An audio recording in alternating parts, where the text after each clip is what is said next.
Hi, my name is Adam Hanneth. I'm Sales Director of Buddy CRM, and today I'm going to be taking you through the hidden pitfalls of a CRM setup and are you making these CRM mistakes. I really hope that this is going to be helpful, beneficial to everybody who watches it, whether you have or haven't bought a CRM in the past or whether you're thinking about getting a CRM. I hope that this is going to be giving you some kind of tips and hints and tricks to make sure that you do it right, you make a success of it, and you get your return on investment. That is a really key thing, I think, for any business. So myself, I've been in sales for 18 years. 8 of those have been in CRM sales. So I've seen the good, the bad, and the ugly.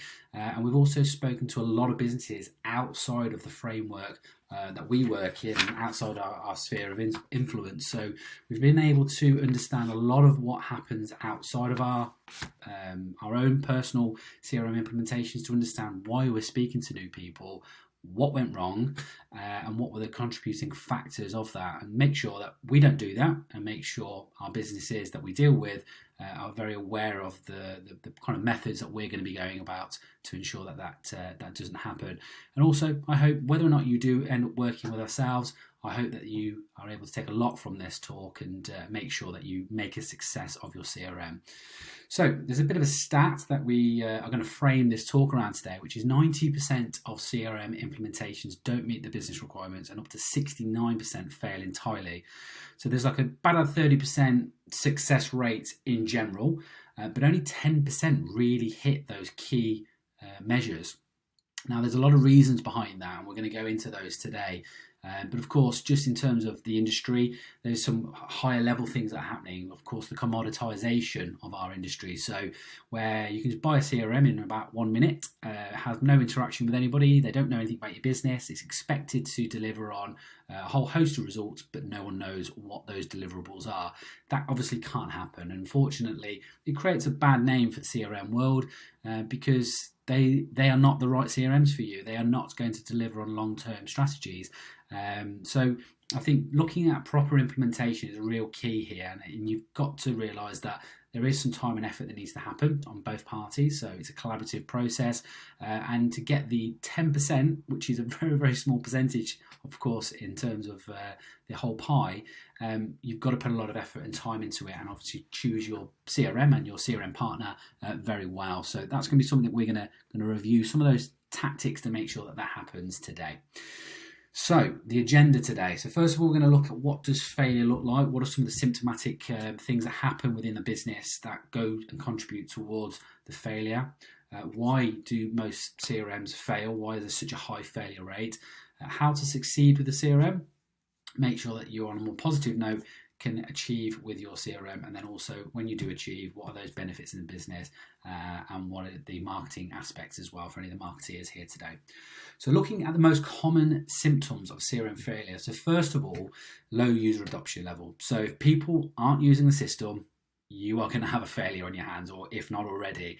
So people not using the system means they're not able to put the data in, put the information in that managers need, that they need themselves to report on, to understand what's going on, what relationships do we have, what sales have we got happening, what marketing are we doing. If people don't use the system, it will be useless. It will be an absolute waste of money, a waste of everybody's time. So that is one of the first things that we see from clients where they've said, people weren't using it, then X and Y happened, which contributed towards the kind of the dumping of that CRM. So you've got to spot and look out for that. Second of all is messy data. So in our industry, we have a phrase, rubbish in, rubbish out. If the data that's going in is rubbish, if the system allows for rubbish data, then you are on a quick route to failure, because the system is going to be rubbish. It's going to be full of rubbish. It's not going to be interesting. It's not going to be helpful. And ultimately, we don't want a glorified phone book. We don't just want information in here of just a person's name and number. We want there to be real valuable information which can be reportable, which can trigger actions, which can help marketing, target and drive a message in many different ways. But that all comes from proper quality management of the data. So initially when it gets uploaded, but also as it's being used throughout the system. So there needs to be, again, some kind of imposed kind of rules around data to make sure that it is good quality. And you do find with a lot of CRMs that just really isn't prevalent, so any old rubbish gets added in. 3, lack of integration. So the system should be the central point. It should be the one customer view, the single truth of what goes on with the prospect or customer. And the way that you get to do that is by, of course, using the CRM very well, having a high user adoption level, ensuring that the data quality that we're capturing is very, very good, but also pulling in information from other systems that do a very valuable part of the process. And that would be things like invoicing. If you want to know whether or not invoice information has been pulled in, what has been paid, what hasn't been paid, what products or services are being purchased, whatever it may be, having that information in your CRM alongside all the other information will bring more people into using the CRM, creating a higher adoption level and ensuring people are going to use the system. If you don't integrate, you're likely going to have a poorer outcome. Limited customization. It's a fact your business won't be the same next year, the year after, the year after that. And that means that your system needs to change with those changes. If it doesn't, even on day 2, week 2, it's already out of date. It already is far behind with what is happening within your business life. So we need to ensure that you can make changes efficiently and quickly to your system for the long term as well.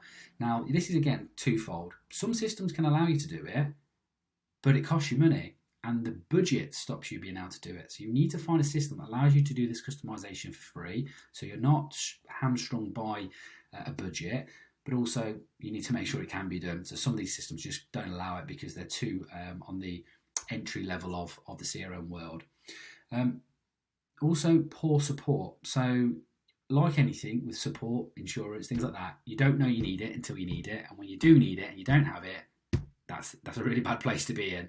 So with support, it means that you're not on your own. It means that you can continue with business as usual. And when a problem arises or a question or a challenge, you've got someone who can support you quickly and efficiently so you can continue with business. It doesn't stop you from doing what you need to do, but then there is a resolution that can be created.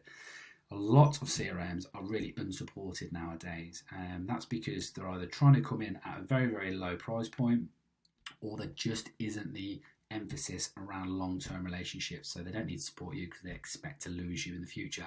That will cost you money and time in the long run. If you go for that type of engagement, you need to be supported, you need to be helped, and you don't have the time to not be supported. 6, negative feedback. If you are seeing people give negative feedback time and time again, and that spreads like wildfire, spreads like a cancer, and it's the quickest way to kill the project.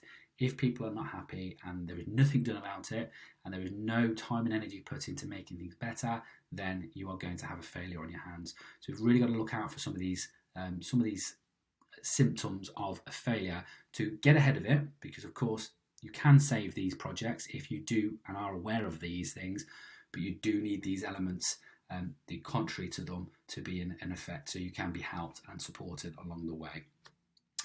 So what does failure look like when it has happened? So everyone has gone back to their bad old ways. So unfortunately, what happens and what we do see is that when we deal with a business, they may have had a CRM, it may have failed, and then we ask them what are they doing with it right now. They're not using it, they're using spreadsheets, they're using paper, it's the Wild West, and they're not in the position that they were in.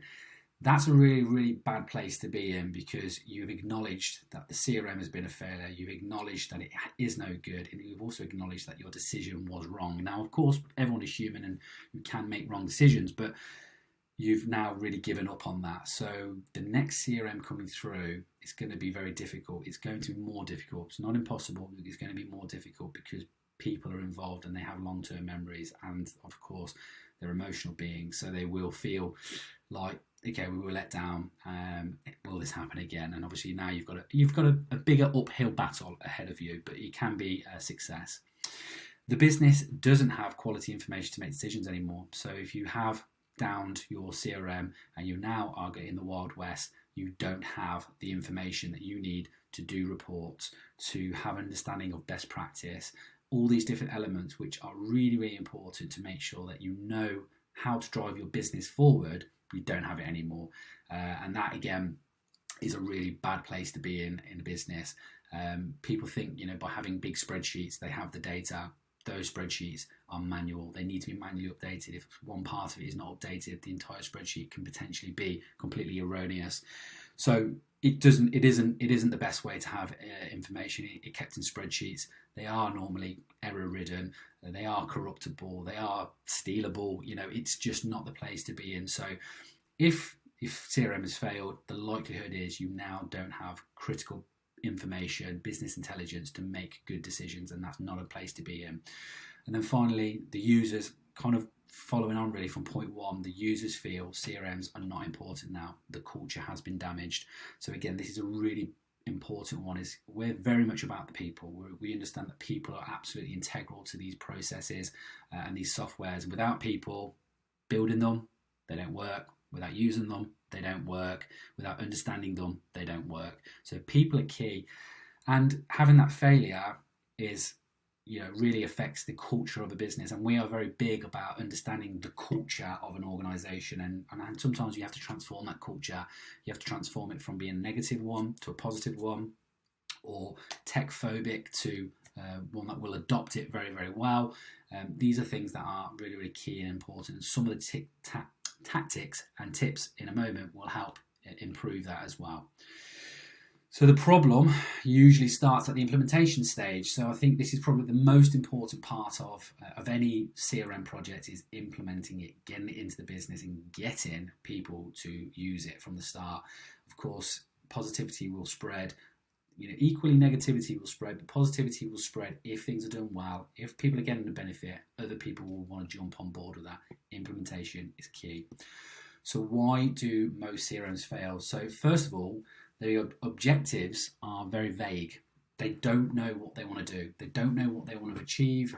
They haven't got a measurable bar to measure by. They don't know whether or not they have got a success on their hands because they've never set any objectives in the first place. They bought a CRM expecting it to be a silver bullet and hoping it's just going to transform their business overnight.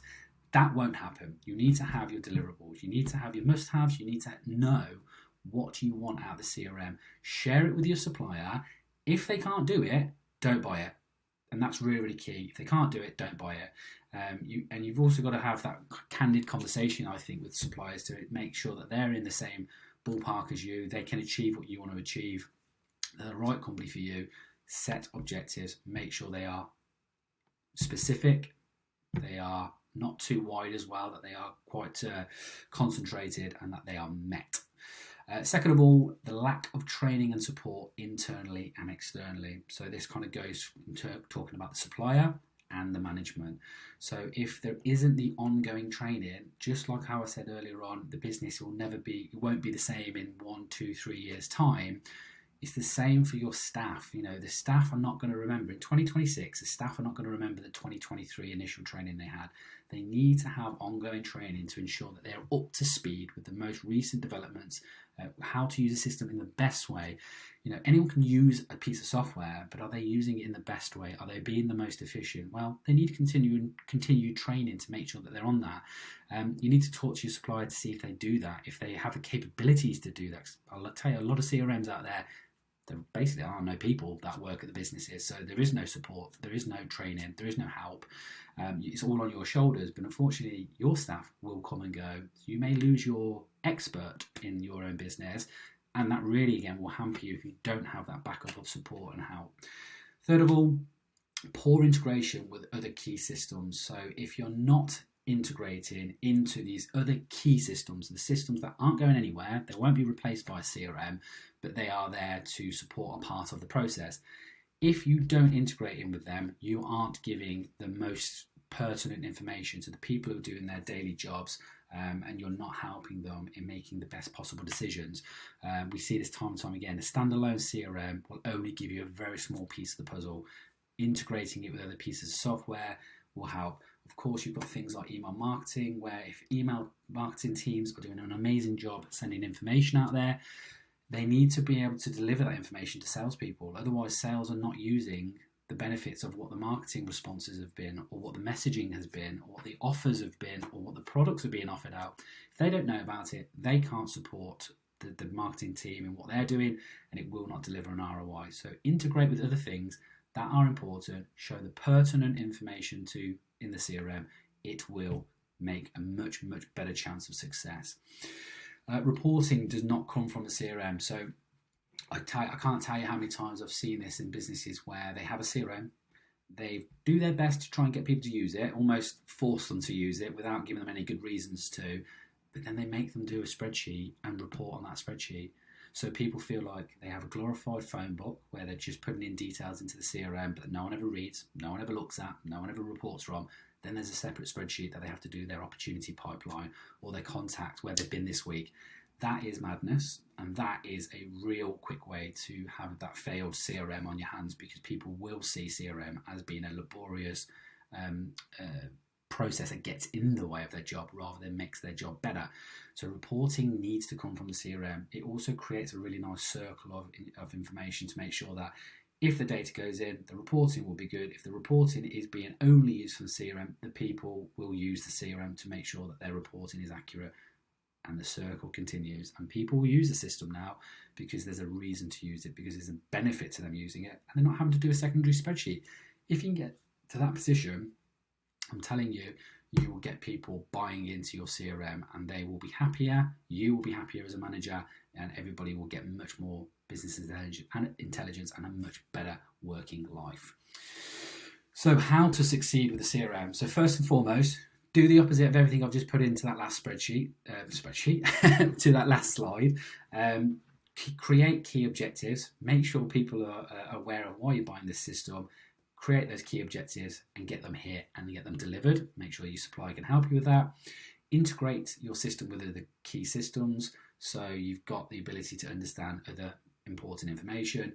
Make sure your reporting is coming out of the CRM, so you've got only one entry into the CRM that gives you the data that you need, and then the people know that you're reporting on that, and that's the only place you get the information from, so they will use the CRM. And then keep training. You've got to make sure that people are aware of how to use the system and in the best way. And whilst, yes, maybe a little bit of an investment down the line every year, you need to plan for that and you need to do it. There is, I don't think there's any data anywhere that says if people aren't trained regularly, it doesn't make them better. So I think you've got to put that into your key requisites for your CRM.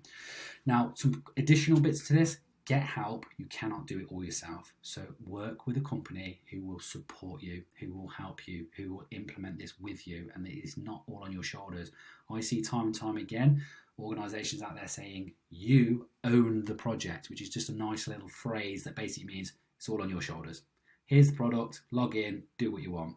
That will not breed success. That will not get you to a point where you are getting the most out of your software, because you are not the software experts. You are your business expert. But do you know how to marry your traditional processes that may be on paper, Excel, email, and put them into a CRM software? Of course not. And that's why you need someone who can help marry the two together and then bring that into a place that is harmonious, and there's some synergy between the two. There's been a lot of things that have happened recently where we've seen businesses, councils go bust, and a contributing factor of that have been their CRM budgets have been absolutely blown out the water because they tried to replicate their existing processes into a CRM without making the most of the CRM. So without actually using the nice features of the CRM, just by trying to do the exact same manual processes, it didn't work. And then third of all, take it in stages and not big bang. So it really is, this is again another kind of thing where you jump onto the human psyche. People like to have things done in smaller stages. They like to understand smaller amounts of information before they move on to the next thing that they have to learn. If you overwhelm people with taking over every single process in your business in one fell swoop, there's a higher likelihood it won't be adopted, it won't be understood. So taking things in smaller stages rather than going too big bang at the start is a really big important one, and it's one that we really do talk a lot about with our clients, to make sure that keep it simple so people can use the system, they learn it, they then become experts in that area, then we expand it out to ensure that you are getting benefits from that expansion rather than trying to meet all parts in one go. There are no secrets to success. It is the result of preparation, hard work, learning from failure. So this is a kind of a key phrase really that we would be using, we'll be talking about with people, and it's something that I think is a testament to doing this properly and successfully. So benefits in the business. So there's many benefits, but some of the ones that we've kind of focused on here today. So one, you're going to streamline your sales process. You're going to be promoting the best practices in your business. If you are able to use a CRM effectively and properly, if people are getting automations, workflows and triggers sent to them, if they're able to gain access to information that helps them make better business decisions, it's going to give you a much more streamlined process. Well, I've gone with sales process, but we've also got support. You've got marketing processes that can be streamlined and made better and more efficient, and it promotes the best practice. You have got the ability within your CRM as well to almost have it as an ongoing training tool for people, whether they've come into the business new and they want to know, how do we do this? Well, great, the CRM has the flow, but it also keeps people who've been working with you for 20, 30 years aware of best practices. How do we approach this? How do we do it properly? And this is how we do it. Streamlining the processes and making sure that once the system has been used effectively, this is what you get.